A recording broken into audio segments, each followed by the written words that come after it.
আচ্ছা, একা একা একটা সফটওয়্যার বিজনেস বানিয়ে মাসে $16,000 ইনকাম করা কি আসলেই সম্ভব? শুনতে একটু অবিশ্বাস্য লাগলেও আজ আমরা এমনই একজনের গল্প শুনব যে ঠিক এটাই করে দেখিয়েছে। চলুন তাহলে জেনে নেওয়া যাক এই সাফল্যের পেছনের আসল রহস্যটা কি। হ্যাঁ, ঠিকই দেখছেন, প্রতি মাসে $16,000। আর সবচেয়ে অবাক করার বিষয় কি জানেন? এর পেছনে কোনো বড় ইনভেস্টমেন্ট বা বিশাল টিম নেই, শুধু একজন মানুষ। এই অবিশ্বাস্য আয়টাই কিন্তু আমাদের আজকের আলোচনার মূল ফোকাস। তো এই সাফল্যের পেছনের মূল মন্ত্রটা কি শুনলে একটু অবাকই হবেন। ব্লকটোপেনের ফাউন্ডার নিক বলেন, আপনার অ্যাপটা সবার জন্য হওয়ার দরকার নেই, শুধু একজন নির্দিষ্ট মানুষের জন্য সেরা হলেই চলবে। মানে ভাবা যায়, এই যে একটা উল্টো দর্শন, এটাই কিন্তু আজকের আলোচনার একেবারে কোর পয়েন্ট। আচ্ছা, তাহলে প্রশ্ন হলো, এই যে মাসে $16,000 আসছে, এই ব্যবসাটা ঠিক কিসের? এটা হলো পিন্টারেস্ট অটোমেশনের।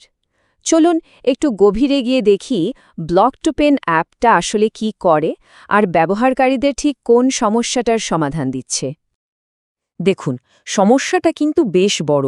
পিন্টারেস্টে গ্রো করতে হলে আপনাকে রোজ 5 থেকে 10টা নতুন নতুন পিন বানাতে হবে। এটা যে কি পরিমাণ সময়সাপেক্ষ আর বোরিং একটা কাজ, তা যারা করে তারাই জানে। আর সমাধান? ঠিক এখানে ব্লকটোপিন ম্যাজিকের মতো কাজ করে। এটা এমন একটা অটোমেশন টুল যা মিনিটের মধ্যে আপনার কয়েক মাসের পিন একবারে বানিয়ে শিডিউল করে দেয়, তাও আবার ইউনিক আর এসইও ফ্রেন্ডলি। সোজা কথায় অন্যদের চেয়ে বেটার, ফাস্টার আর চিপার। চলুন এবার একটু বিজনেসটার ভেতরের খবর নেওয়া যাক। মানে সংখ্যাগুলো কি বলছে। এদের কিন্তু 400-র বেশি অ্যাক্টিভ সাবস্ক্রাইবার আছে। প্রতি মাসে প্রায় 10% গ্রাহক হয়তো ছেড়ে যায়, যেটা স্যাস ইন্ডাস্ট্রিতে খুবই স্বাভাবিক। আর এদের সবচেয়ে পপুলার প্ল্যানটা হলো মাসে মাত্র $39। এখন যে প্রশ্নটা মাথায় আসে সেটা হলো, ফাউন্ডার এই আইডিয়াটা পেলেন কিভাবে? মজার ব্যাপার হলো, এটা কিন্তু কোনো প্ল্যান করে খুঁজে বের করা আইডিয়া ছিল না। বলতে পারেন প্রায় দুর্ঘটনাক্রমে পাওয়া একটা গুপ্তধন। ফাউন্ডার নিকের জার্নিটা কিন্তু একদম সিনেমার গল্পের মতো।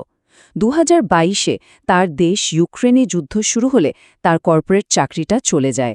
2023-এর শুরুতে তিনি কয়েকটা এআই অ্যাপ বানান, কিন্তু সবগুলোই ফ্লপ, আয় 0।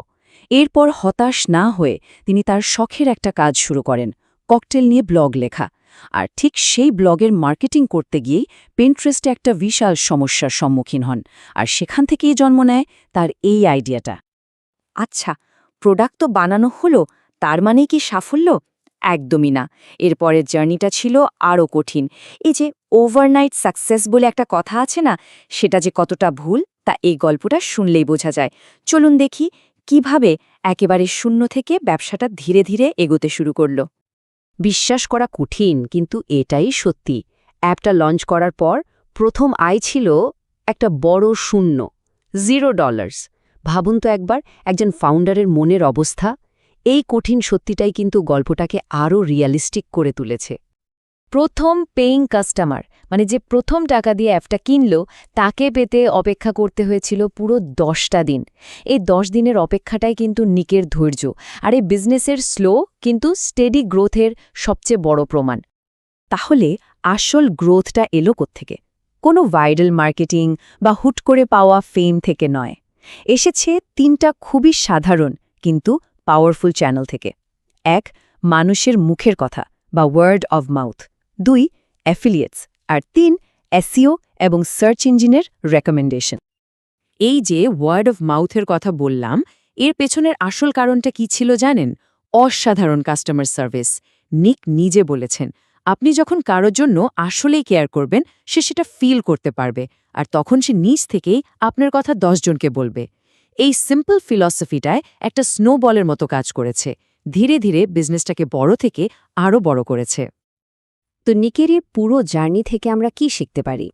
তার অভিজ্ঞতা থেকে তৈরি হয়েছে 7 ধাপের একটা প্লেবুক, যেটা যে কোনো নতুন ফাউন্ডারের জন্য একটা গাইডলাইন হতে পারে। এই প্লেবুকের মূল আইডিয়াটা হলো, ছোট থাকার মধ্যেই একটা বড় শক্তি আছে। দেখুন, বড় কোম্পানিগুলো সবার জন্য প্রোডাক্ট বানাতে গিয়ে জিনিসটা অনেক জটিল করে ফেলে। আপনি সেখানে ফোকাস করুন শুধু একজনের ওপর, আর তার জন্য একটা সিম্পল সলিউশন বানান। ওরা যখন নতুন টেকনোলজি যেমন এআই অ্যাডপ্ট করতে সময় নেয়, আপনি সেই সুযোগটা কাজে লাগিয়ে দ্রুত এগিয়ে যান। তো প্লেবুকটা কি? স্টেপ 1, এমন একটা বোরিং সমস্যা খুঁজুন যার জন্য মানুষ অলরেডি টাকা খরচ করছে। স্টেপ 2, কম্পিটিটরদের রিভিউ পড়ে তাদের দুর্বলতাগুলো খুঁজে বের করুন। স্টেপ 3, এবার ওই নির্দিষ্ট নিশের জন্য একটা ফাস্টার, চিপার আর বেটার প্রোডাক্ট বানান। স্টেপ 4, আর এটা খুব ইম্পর্ট্যান্ট, আপনার আইডিয়াল কাস্টমারকে খুঁজে বের করে তার সাথে কথা বলুন। প্রোডাক্ট লঞ্চের পেছনে লুকিয়ে থাকবেন না। স্টেপ 5, আপনার প্রথম কাস্টমারকে নিজের বসের মতো ট্রিট করুন। আর স্টেপ 6, তাদের ফিডব্যাক নিয়ে অ্যাপটাকে ইমপ্রুভ করতে থাকুন, দেখবেন তারাই আপনার সবচেয়ে বড় ফ্যান হয়ে যাবে। এই পুরো প্লেবুকের মধ্যে সবচেয়ে পাওয়ারফুল কথাটা সম্ভবত এইটাই, আপনার প্রথম কাস্টমারকে নিজের এমপ্লয়ার বা বসের মতো দেখুন। ওয়াও, জাস্ট এই একটা লাইনই বলে দেয় কাস্টমার সার্ভিসের গুরুত্ব ঠিক কতটা।